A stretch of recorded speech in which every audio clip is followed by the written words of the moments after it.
और उसमें बिना रेस्ट लिए उन्होंने होम्योपैथी का ट्रीटमेंट चालू किया और 1 महीने के अंदर काम भी कर लिया और गठान को डिसॉल्व भी कर दिया। तो इट्स बेटर कि हम किसी को जब मदद करें तो उसका सामाजिक जीवन तो बचे, लेकिन उसका कार्य करने का क्षमता अगर कम ना हो तो वो आपको डबल दुआएं देगा कि वाया डॉक्टर साहब आपने तो दवाइयों से ही ठीक कर दिया, मैं काम भी करता रहा। समझ में आया? तो ट्रीटमेंट का मतलब एक जगह फायदा नहीं है, उसका फायदा कई लोगों को मिलने वाला है। आज वकील साहब कोर्ट जाएंगे, वकील साहब वहाँ खड़े रहेंगे तो हो सकता है 100 लोगों को और मदद कर रहे हैं।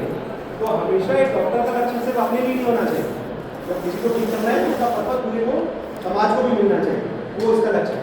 Next, kidney stone. अब इस पेशेंट को 3 स्टोन थे, 15 mm के, 8 mm के और 5.5 mm के। 15 दिन के अंदर होम्योपैथी से निकल गए। तो 15 दिन के अंदर अगर बड़े बड़े स्टोन निकल रहे हैं तो अच्छी बात है ना, होम्योपैथी से ऑपरेशन बच रहा है। किडनी स्टोन बहुत आएंगे आपके पास। नेक्स्ट, ये हम बात कर चुके हैं चेले वाले निगेटिव करने की। नेक्स्ट बल्क्यूटेरस हम बात कर चुके हैं, 26 mm को नॉर्मल करना। नेक्स्ट, अब इस पेशेंट के बारे में सीकेडी का केस है, फिर से सबसे ज्यादा 18 क्रिएटिनिन डायलिसिस बोल दिया है, ट्रांसप्लांट बोल दिया है, एमपी दवाई से पूरा मैं दिखाऊंगा। महाराज का ट्रांसप्लांट नहीं कराना, वो दवा नहीं कराना। मैंने दवा दी और 1 महीने के अंदर वापस 1 महीने के बाद 1.1 के आसपास की रिपोर्ट है। उसका मतलब पेशेंट 8 साल बाद भी बिना डायलिसिस आज की सब में रह रहे हैं और बिना डायलिसिस बिना ट्रांसप्लांट पीछे बैठा है जी रहे। इस केस को हमने सीसीआर में सबमिट किया है, क्योंकि बहुत जल्दी है सीसीआर के पोर्टल पे आने वाला है, ये केस भी आने वाला है, क्योंकि अल्टीमेटली अभी इनके बारे में बता दो। ये खुद भी होम्योपैथी डॉक्टर थे, काफी बड़े होम्योपैथी डॉक्टर थे। इनको पाइल्स का प्रॉब्लम था। ये पाइल्स दिख रहा है, ये पाइल्स दिख रहा है। ऑपरेशन के बिना इन्होंने डिसॉल्व कर लिया होम्योपैथी से। ऑस्टियोमाइलिटिस था, 2 बार यहाँ पे खून का ऑपरेशन हुआ है, 2 बार। ये इन्होंने तीसरी बार उस ऑपरेशन को बचा लिया। अल्सर जो बन गया था वो कर दिया। तो 3 अलग अलग केस, ऑस्टियोमाइलिटिस, वीनस अल्सर और तीसरा पाइल्स, और खुद भी होम्योपैथी डॉक्टर। तो क्या बोलते हैं, मेरे जीवन में होम्योपैथी की सेवा की, अब तुम लोग मेरी सेवा करो, ठीक करो। आज सर हमारे बीच में नहीं है, उनको ट्रिब्यूट दूंगा, सर को आप नहीं रहे, लेकिन वो बोल के गए कि जब जब होम्योपैथी में ऐसी बात हो मेरा केस जरूर बताना, इनको बताना स्टूडेंट्स को कि मैं इससे ठीक हुआ, क्योंकि मेरे जीवन में होम्योपैथी के लिए रहा, होम्योपैथी से ठीक हुआ और अब मैं होम्योपैथी के लिए प्रमाणित रूप से मैं बताया जाऊँ, जैसा मेरी इच्छा किसी आदमी ने इसको ना। तो डॉक्टर बनावर थे, तो हमारी इंदौर के बहुत सीनियर होम्योपैथ थे, और ठीक है काफ़ी समय उन्होंने निकाला और इस केस को बताया। एपेंडिसाइटिस मैंने बताया कि एक्यूट इमरजेंसी होती है तो 3 से 5 दिन का ऑपरेशन हो जाता है, पर 5 दिन का ऑपरेशन अगर होम्योपैथी से बचाना है तो ये प्रमाण है कि होम्योपैथी से पहले की रिपोर्ट और बाद की रिपोर्ट देख के आप जो डिफरेंस है देखोगे कि इसमें एपेंडिक्स बिना ऑपरेशन पूरी तरीके से ठीक हो गया और आज भी पेशेंट स्वस्थ है। नेक्स्ट, गॉल स्टोन, जैसे मैंने बताया गॉल स्टोन में तो ऑपरेशन हो जाता है, तो 7 mm का स्टोन था, ये रिजॉल्व हो गया। ऐसा किसी पेशेंट का 18 mm, 28 mm, 17 mm, 11 mm multiple stone, काफी सारे पेशेंट की रिपोर्ट है, तो मेरे चैनल पर जाके देखना रिपोर्ट के साथ। पेशेंट को बिना स्टोन को ऑपरेट करने के बजाय उन्होंने होम्योपैथी से गॉल कैविटी में डिसॉल्व कर दिया। निकाल नहीं सकते हम, बट डिसॉल्व कर सकते हैं। डिसॉल्व का मतलब नहीं कभी बोल दो, तो अपनी दवाइयों में क्षमता है कि आप गॉल ब्लैडर के स्टोन को वहां का वहां डिसॉल्व कर सकते हैं। नेक्स्ट, एवियन, एवियन का मतलब क्या है? ये इसको नहीं, स्टेज 3 का एवियन, स्टेज 4 का एवियन, स्टेज 2 का एवियन, ये होम्योपैथी से अगर दवा लेते हैं तो ये रिवर्स हो सकता है। वैसे काफी सारे पेशेंट को फायदा मिला जिन्होंने एवियन की सर्जरी कराई, ये आपको डॉक्यूमेंटेशन के बहुत सारे प्रोसेस हैं। नेक्स्ट, ये बच्चेदानी की गठान मैंने बताया था इनके बारे में कि 4.5 सेंटीमीटर की गठान है, इस तरीके से गुजराव की ये पेशेंट है जो आज भी गौर करें कि अपना स्वस्थ नहीं होती। नेक्स्ट, ये बच्चेदानी का सॉरी छाती में एब्सेस हो गया था, मास्टाइटिस, 8 सेंटीमीटर का, कितना है? 8.1 सेंटीमीटर, तो 8 सेंटीमीटर का मास्टाइटिस, ये तो ऑपरेट हो जाता है। एब्सेस है छाती में, होम्योपैथी से पूरी तरीके से डिसॉल्व। नेक्स्ट, एमराइडिस, एंटीप्रो रेयर केस, 2800 का रिपोर्ट है, होम्योपैथी से 13 पे आ गया। रेयर केस, 10 लाख लोगों में से कोई एक एमराइडिस का कैंसर होता है, वो एक भी अपने पास आ गया अपनी किस्मत, उसको भी 2800 से 13 पे आ गया, मतलब उसकी बहुत बड़ी किस्मत की वो आदमी होम्योपैथी से फायदा लेंगे, है ना। माउथ कैंसर पेशेंट ने ऑपरेट कराया, वापस हो गया, 4.5 सेंटीमीटर हुई, होम्योपैथी से डिसॉल्व कर दिया माउथ कैंसर, है ना। मतलब होम्योपैथी से जो, क्योंकि ये पेशेंट बहुत आएंगे आपके फील्ड में, पर आएंगे तो अपन मना नहीं करेंगे, उनको हाथ डालने के लिए कुछ कॉन्फिडेंस भी चाहिए, इसके लिए जरूरी है। 84 साल में कौन ऑपरेट करेगा इनको? कोलिंजियोकार्सिनोमा 3.5 सेंटीमीटर की घटना है, होम्योपैथी से डिसॉल्व किया, स्पाइनल से 2 साल से ज़्यादा जीवन, 5 साल से ज़्यादा जीवन नहीं बताया जाता, एक बार ऑपरेट हो चुका है, दूसरी बार हुआ, होम्योपैथी से पूरी तरीके से डिसॉल्व किया। तो ये घटनाएं डिसॉल्व होने का मतलब है होम्योपैथी काम करती है, और वो भी कैंसर के केसेस में भी काम करती है, बड़े लेवल पे भी काम कर सकती है। ये एग्जांपल है। नेक्स्ट ब्लड कैंसर का केस है, सीएमएल क्रोनिक माइलाइट ल्यूकेमिया, जिसमें प्लेटलेट काफी कम थे और इनका जो डब्ल्यूबीसी है वो 5 लाख, कितना डब्ल्यूबीसी 5 लाख, होम्योपैथी से अच्छा कंट्रोल किए। नेक्स्ट ब्लड, ये हम लोग बात कर चुके हैं माउथ कैंसर की। Next breast cancer, common cancer, homeopathy से मारकर अच्छे कंट्रोल हो गए। कैंसर एक्यूट एएनएल कैंसर, जिसमें डब्ल्यूबीसी, प्लेटलेट और हीमोग्लोबिन की फिर से जो डिसकोऑर्डिनेशन था बोन मैरो का, वो हमने कवर किया। नेक्स्ट लंग कैंसर, जिसमें घटानी थी, बिना कीमो पेशेंट ने अच्छा रिस्पॉन्स प्राप्त किया।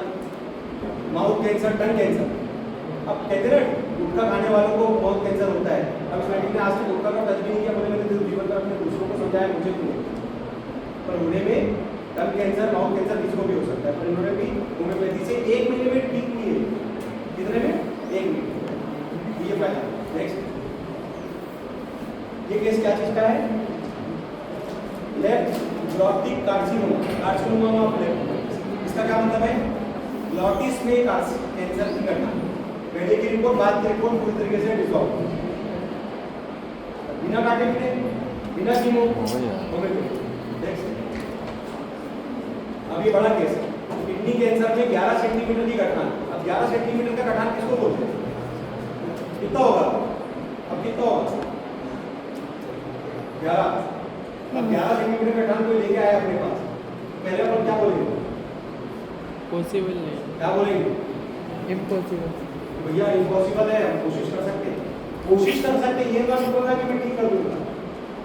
क्या बोलना है? कोशिश, मैं अपनी बेस्ट कोशिश कर सकता हूँ, क्योंकि अब आपके पास ज़्यादा ऑप्शंस नहीं है, मेडिकल साइंस में बता देना होगा, क्योंकि उनकी हिस्ट्री को बता ही देते हैं, पर हम भी अपनी पूरी कोशिश करेंगे। और 11 सेंटीमीटर के घटान को उन्होंने जब ट्रीटमेंट लिया तो नेक्स्ट रिपोर्ट वो 7 सेंटीमीटर पे आया, तो फायदा तो मिला ना। अगर पूरा क्योर करोगे तो पूरा डिसॉल्व करोगे, जैसे 9 सेंटीमीटर हमने किया, और अगर पूरा नहीं करोगे तो जहाँ तक होगा वहाँ तक का तो डॉक्यूमेंटेशन मिलेगा कि ऑप्टिमम टू क्योर, मतलब हम उतना तो कर पाए, ठीक है। फिर जैसे जैसे आगे होगा और रिपोर्ट साथ ही जाएगी, तो ये समय के साथ कुछ रिपोर्ट आगे बाद में मिलेगी, पर जितनी मिल गई वो भी ऑप्टिमम टू क्योर में हमारे पास होनी चाहिए। 11 वाला भी साथ में आ गया।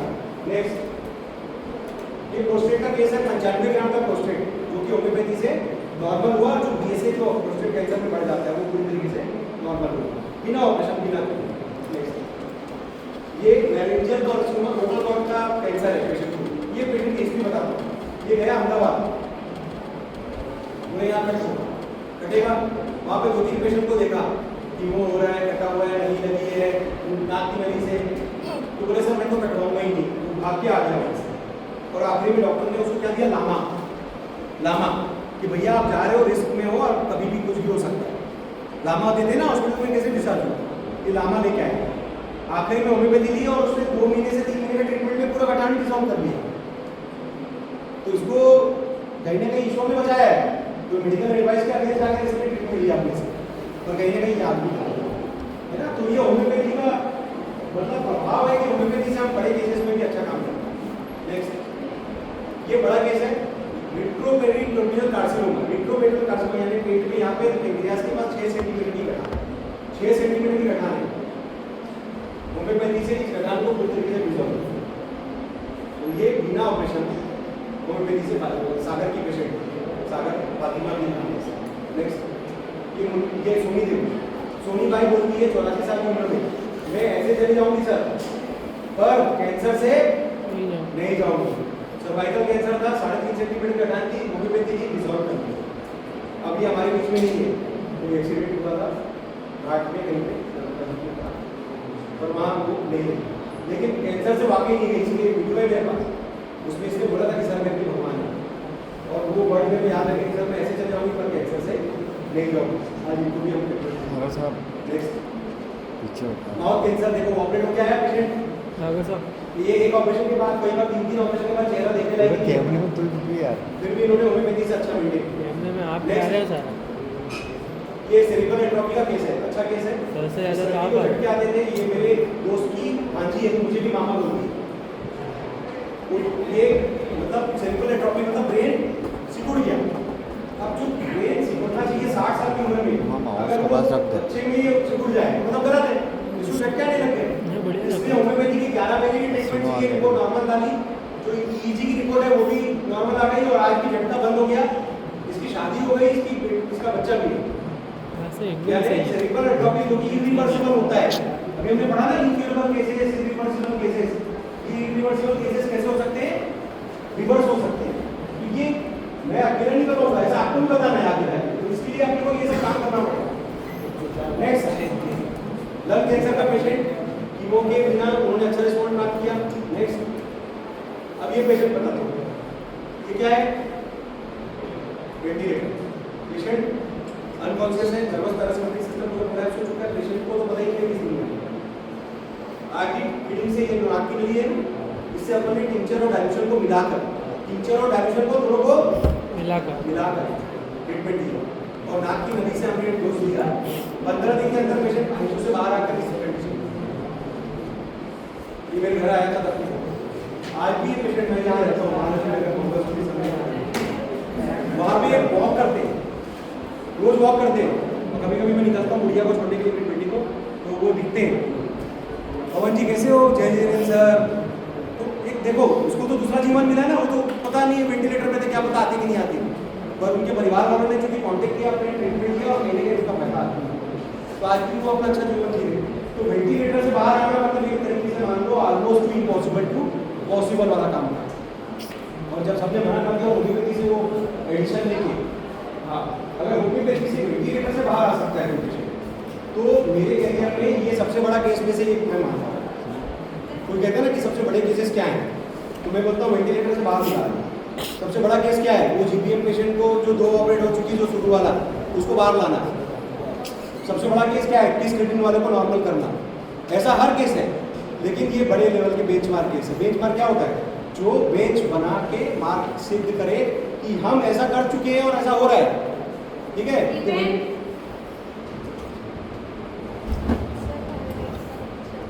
तो वेंटिलेटर से बाहर आने वाला जो पेशेंट है, दोनों ऐसे और भी बहुत सारे पेशेंट को मैंने थोड़ा आगे भी आ जाओ, आप थोड़ा सीट आपको सामने जाओ, आपको यूज करने वाले थोड़ा सा सामने आ जाओ, पीछे से सामने आ जाओ।